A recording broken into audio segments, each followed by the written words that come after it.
la confianza es un factor clave para innovar y para emprender, ¿de acuerdo? Entonces tenéis que entender que vivís en una estructura social que tiene esas características y que de algún modo tenéis que generar disrupción en esa forma de pensar, que es una forma automática y que es exactamente igual, es una zona de confort, igual a como cruzamos los brazos siempre, como cruzamos las manos siempre, y a que cuando nos preguntan por una flor, siempre decimos una rosa, no se nos ocurre pensar otra cosa, ¿de acuerdo?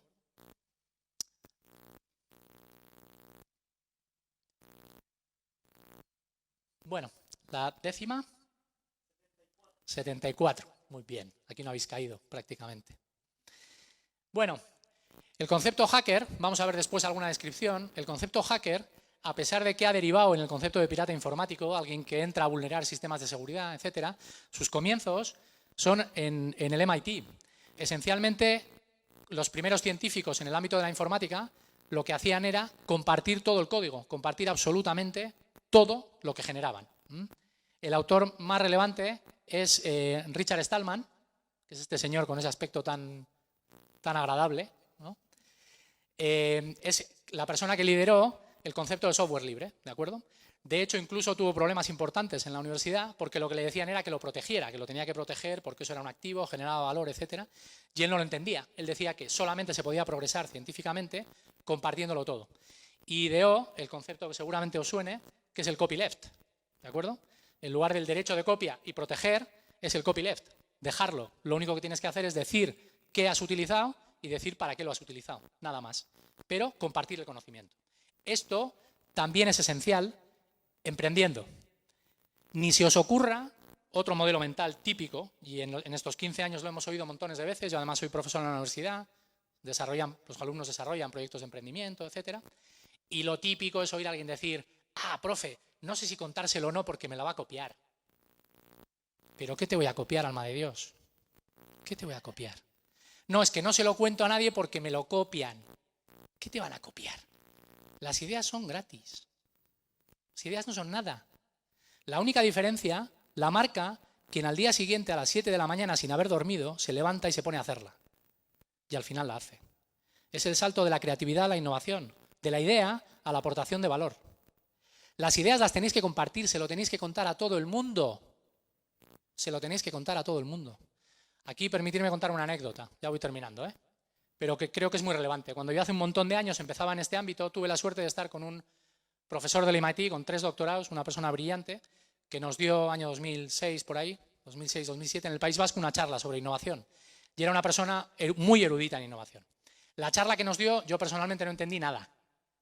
Nada es nada, un 10%. Me quedé sorprendido, digo, yo pensaba que era más sencillito esto de la innovación, ¿verdad? Cuando terminó la charla le dije, oye, simplifícame el asunto, dime, había trabajado en Silicon Valley con emprendedores, etcétera, simplifícame el asunto, dime cuál es la diferencia que hay en Silicon Valley y dímelo mundano respecto a otros entornos. Y me dijo, muy sencillo, las cafeterías. Y yo le respondí, ¿las cafeterías? No. El País Vasco y España es récord mundial de cafeterías y bares. De hecho, es verdad, no tenemos más que cafeterías y bares, nos la pasamos en la calle, ¿no? Así que debe de ser algo más. Y me dice, no las cafeterías en sí, sino lo que se hace en las cafeterías.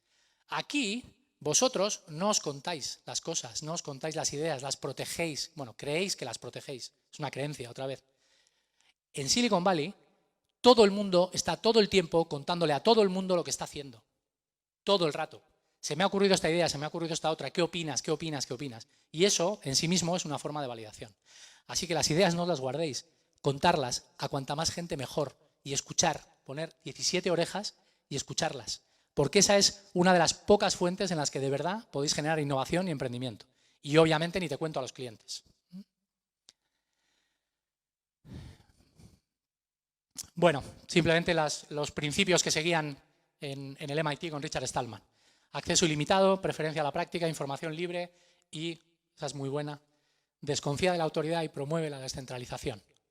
Es bien disruptiva. Bueno, y el caso del software libre, que muchos conoceréis, es un modelo de cooperación sin mando. Y aunque hay autoridad, no hay autoridad formal. Nadie manda. Pero el modelo funciona. Y de hecho es un modelo tremendamente potente en términos de su robustez y de su capacidad de innovación y de desarrollo. Bueno, ¿y por qué hemos hablado de hacker? Este evento se llama Hackea al Futuro. Por esta lógica.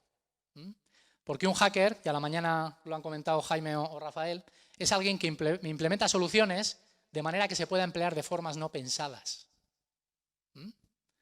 O de otra forma, una persona que posee conocimientos que modifican los usos de las cosas y que pueden utilizarse para fines no previstos. Y sobre todo, alguien que comparte, comparte, comparte, comparte y comparte. Lo comparte todo, absolutamente todo. Desde el emprendimiento con un socio hasta el modelo de negocio con tus trabajadores, hasta las ideas de validación con toda la gente con la que puedas estar, con otros emprendedores, compartir, compartir y compartir. Es la única forma de avanzar, no hay otra.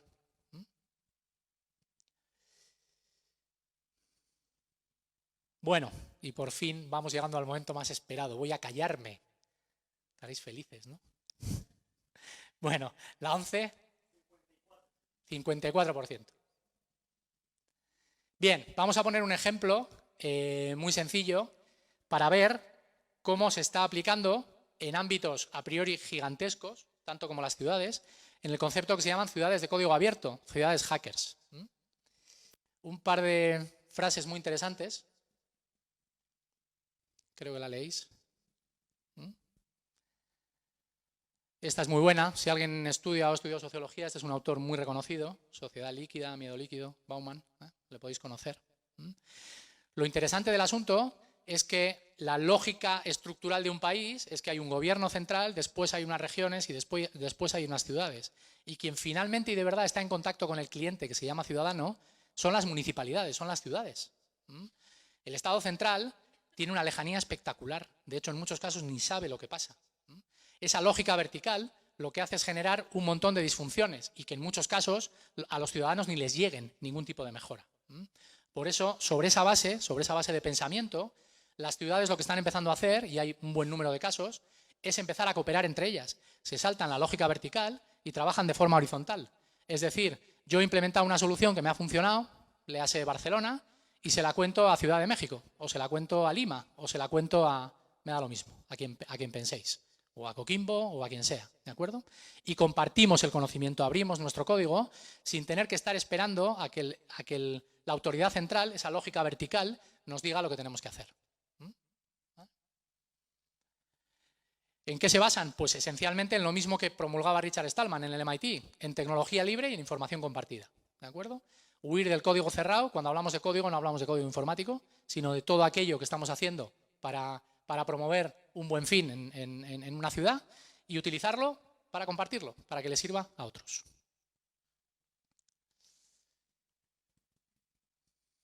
Bueno, ya terminando, un autor que seguramente os suene, Schumpeter, que decía que planificamos y pensamos demasiado y pensamos muy poco, ¿vale? Y él hablaba, ya en los años 30, del concepto de destrucción creativa, que es un término que me encanta, ¿de acuerdo? Eso es lo que hacen los innovadores y los emprendedores. Destrucción creativa. Por eso el término hacker también tiene mucho sentido en esta charla. Bueno, ahora sí, ya para terminar, este es un claim que nos gusta utilizar en nuestras presentaciones y en general. Todos nosotros hemos nacido llenos de creatividad, hemos nacido llenos de talento, pero la estructura nos ha hecho que nos olvidemos que tenemos eso. La estructura no facilita, la estructura en la que vivimos, las estructuras sociales no facilitan que seamos innovadores en las organizaciones, que seamos intraemprendedores en las organizaciones o que seamos emprendedores en el sentido clásico del término.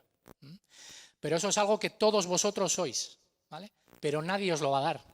Tenéis que salir y reclamarlo. Y la decisión es vuestra y solo vuestra. Eso es todo.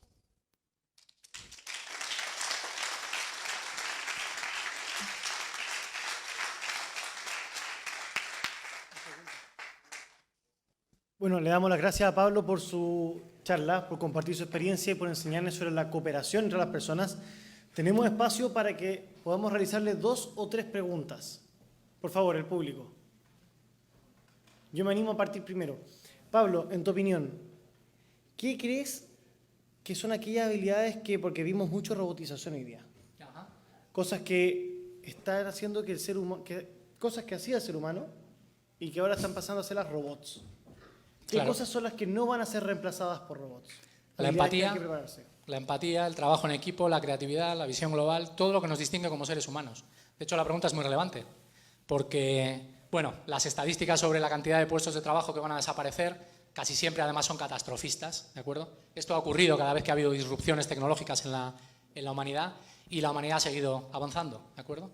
Pero si de verdad queréis labraros un futuro, lo que tenéis que desarrollar es precisamente eso.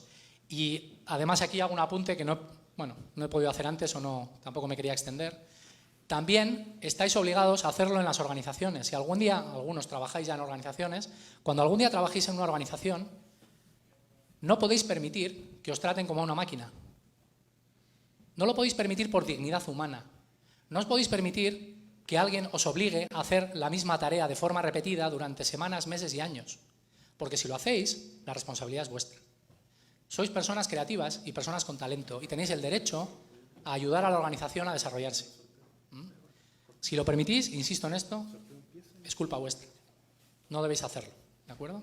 Pero es que además lo tenéis que hacer por una cuestión de supervivencia, porque como te pases 4, 6, 8, 10 años haciendo tareas repetitivas y automatizadas, te conviertes en un autómata y con 35 o 40 años tienes un problema grave, es que no eres empleable. Un problema que, por cierto, empieza a ser un problemón en sociedades como la europea. La mayor parte de países tienen programas de empleabilidad para mayores de 45 años. Cuando uno lo piensa de manera, abstrayéndose un poco de la cuestión, ¿cómo que hay cientos de miles de personas de 45 años que no encuentran un empleo? Bueno, pues es que en muchos casos lo que tienen no son 20 años de experiencia. Lo que tienen es la experiencia de un año repetida 20 veces. Y por lo tanto están en el año 98, 1998, quiero decir. Y tienen un problemón. Por lo tanto, hacerlo por vosotros. Hacerlo por vosotros. Tenéis que buscar los entornos y tenéis que buscar las formas de ser innovadores, ser emprendedores, que por cierto no es ser Zuckerberg o ser un Jobs, no. Ahí lo decía Bárbara, ¿es verdad? Cabeza.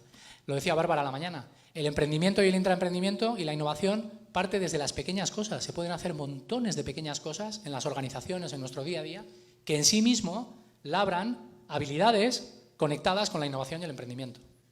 Insisto en esto, hacerlo por vosotros y por los que os rodean, porque es que es vuestro futuro.